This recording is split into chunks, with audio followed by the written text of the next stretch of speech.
Πώς να αναγνωρίσετε τους περιορισμούς, ζητήματα ανεξάρτητης διαβίωσης.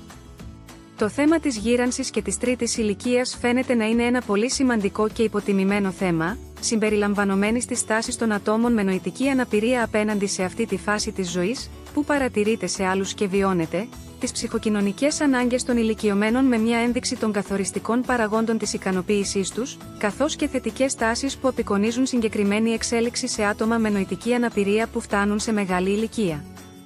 Ο ρόλος των εμπειριών ζωής στην οικοδόμηση ταυτότητας και στη διατήρηση της προσωπικής ακεραιότητας είναι σημαντικός.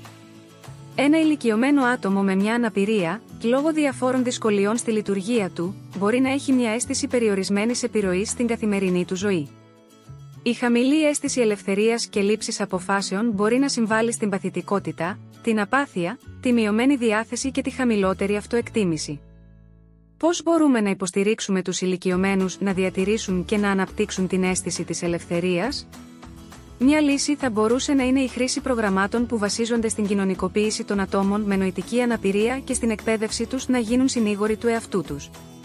Οι κύριοι στόχοι τους είναι: αύξηση της δραστηριότητας των ατόμων με αναπηρία, ενσωμάτωση, υποστήριξη, αλλά όχι διάσωση, νομικές συμβουλές, εκπαίδευση για τα ανθρώπινα δικαιώματα, τα δικαιώματα και τις υποχρεώσεις του πολίτη, τις γνώσεις και τις δεξιότητες για την οικοδόμηση της εικόνας του καθένα. Απόκτηση δεξιοτήτων δημόσιας ομιλίας και συζήτησης. Αντιπαραθέσεις, συζητήσεις. Πρακτικές δραστηριότητες, π.χ. να πηγαίνει στο γραφείο, γιατρό, ψώνια, τήρηση υγιεινής και τάξης στο σπίτι, προγραμματισμός δουλειών του σπιτιού. Η αυτοδιαχείριση ενισχύει τις προσωπικές ατομικές ικανότητες αυτοδιάθεσης ενός ατόμου με νοητική αναπηρία.